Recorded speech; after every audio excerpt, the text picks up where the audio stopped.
This is the new Changan Hunter. Now, thanks to the popularity of pickups, Changan Philippines is planning to offer the Hunter in our market. So as part of a mid-cycle facelift, the Hunter now has a sleeker front end, L-shaped LED headlights, a nicer set of 18-inch wheels, along with a few other aesthetic improvements.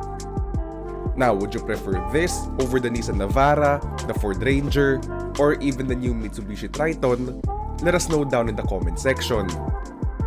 Now, as we move towards the back, the Changan Hunter is an interesting party trick. There's actually two ways to open the tailgate. So, you can lower the entire tailgate, or in this case, when you press the right button, you can just lower this top portion.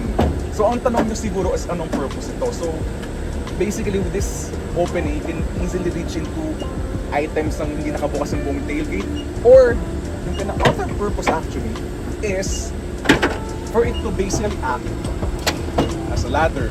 So, kaya na itong load ko. So, it's very easy for me to climb up this Changan Hunter. So, that's a very neat party trick here in this pickup. So, very easy to bring it back.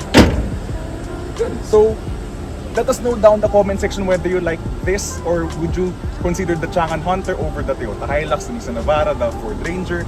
And I think that's a good time na ngayon for us to step inside the Changan Hunter and explore the interior of this vehicle.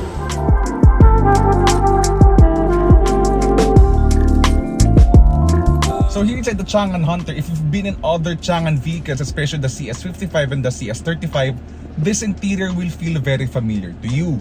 Especially due to the layout of the screens here. You have here a large infotainment screen along with a 7-inch digital instrument cluster. So, along with this swoopy dash, you also have physical controls here for the climate control, which is always a good thing for me.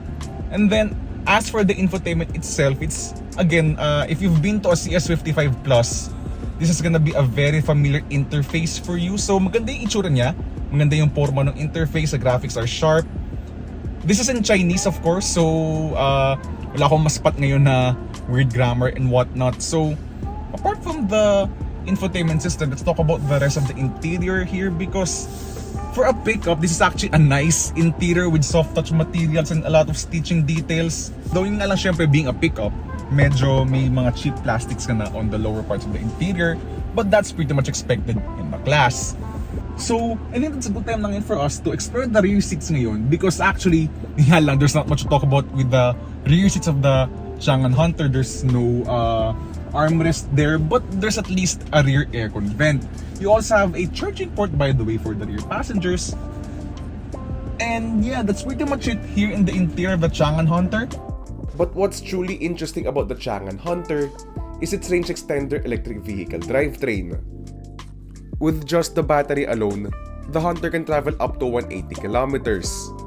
But combine that with a fuel tank, the Changan Hunter can travel more than 1,000 kilometers according to the CLTC cycle. Finally, the Hunter is available in both rear-wheel drive and dual-motor 4-wheel drive. And so now with all of these details out of the way, how does the Changan Hunter RE-EV perform on the road?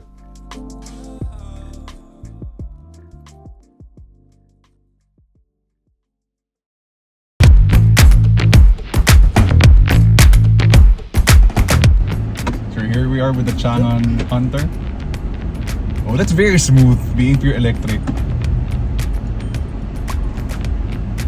Light steering. Steering is really light. So it's very maneuverable for a pickup, this Changan Hunter, especially because of the light steering.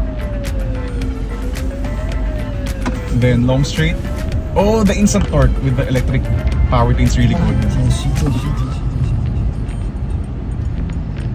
So we're gonna be going through a few obstacles.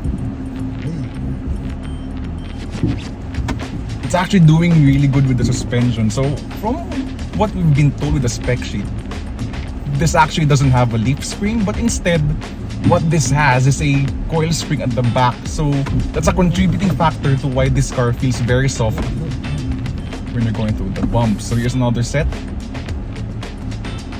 Ah, that's good. That's good.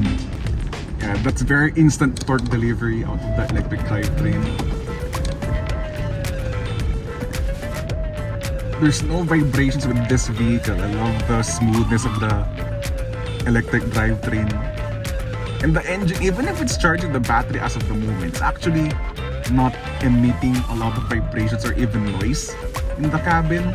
So, as I can notice when I floor the car,